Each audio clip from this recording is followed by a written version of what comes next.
Now, I know a lot of you are looking at this saying, oh my gosh, you're losing your head. How bad does this all get? I have to remind you that this is still relatively contained. And for those of you who are getting a little nervous about a 3% something mortgage, did I ever tell you the time my wife and I got our first mortgage and it was over 13%? My point is that it has been a lot higher and a lot worse. But again, it's the trend that has some folks worried on Wall Street, and that could eat into earnings and real gains that we've been seeing and be competition for stocks as well. After all, if you can buy a treasury bond or note from Uncle Sam fully guaranteed, why would you risk it in the market? That's, again, one of the fears, even though those rates are still very, very low.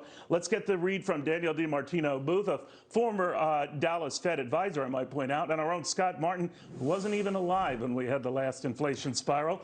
So, Scott, that makes you a perfect guy to talk about what's happening right now. I think there's a generation of people who don't remember this, but are freaking out about it because they've heard people talk about when it was much higher. They just know that it's higher than what they're used to. What do you tell them? I agree. And I think the pace of the higherness, let's say, Neil, is really what's scaring folks, because you're right.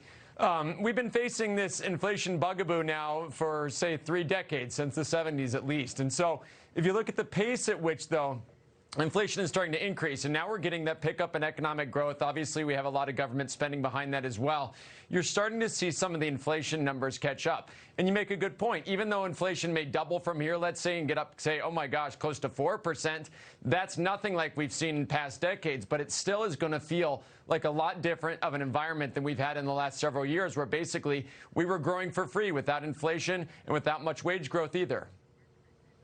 And we're spending like crazy. You know, Dan, you know these figures far better than I, but I was reading that for the next couple of quarters, it looks like we're going to be borrowing upwards of at least $1.25 trillion to support the spending already committed. Forget about the trillions more the president is planning on. So that generally means still higher rates. What do you think? Neil, if you're asking me, sorry, I thought you were addressing Edward. If you're asking me, I think that's one of the reasons that Janet Yellen stepped into her old self as former head of the Federal Reserve today and mentioned the specter of rising interest rates, which is, by the way, not under her purview. That is strictly Jay Powell's world. But why if did she's she advocating, do that, Danielle? Why did she do that? Now, she's a former Federal Reserve chairman. I get that. But she was stomping on someone else's turf. And I wonder if that was by design, or what did you read into that? There is, look, Neil, there is no way in the world that she did not understand the weight and the magnitude of what she was saying. In theory, the Federal Reserve official leader should not talk about the U.S. dollar. That is the place of the U.S. Treasury Secretary. Vice versa, the U.S. Treasury Secretary is not supposed to be talking about interest rate policy, which is supposed to be set by an independent, apolitical, unelected group of individuals. Jay Powell has spent the last part, the better part of the last week, insisting that they're not even thinking about slowing the growth of the Federal Reserve's balance sheet, which, by the way, is step 1 before they can even contemplate raising interest rates. And she just beat him well over the finish line and slaughtered all of the messaging that he has carefully crafted for the past weeks and months. So this was very unusual, and I would add highly inappropriate.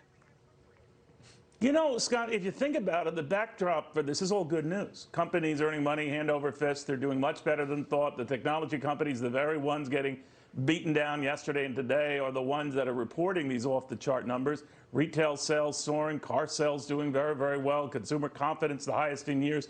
So that's the backdrop. I guess the balance to that backdrop is people fear rates go still higher, and it could be a short-lived good market environment. What do you think? Well, rates are going to go higher, and I think at some point we want to see that interest rate curve normalize. And two, Neil, you know, inflation isn't a bad thing as long as it's not out of control, and we'll actually see that show up in stock prices if these companies have pricing power, which they're starting to get. So as long as this pace doesn't go out of control, some normalization of the interest rate curve, some normalization of inflation rates rather, should be good for this market, and it should be able to tolerate it. All right, final word on that. I wish I could have more time with you guys to regale you on when my wife and I got our first mortgage in the 80s. And, oh, you've heard that 100 to 200 times. You've never said that one before, Neil. Yeah, right. All right, thank you guys very, very much on that. And I do want to put in perspective.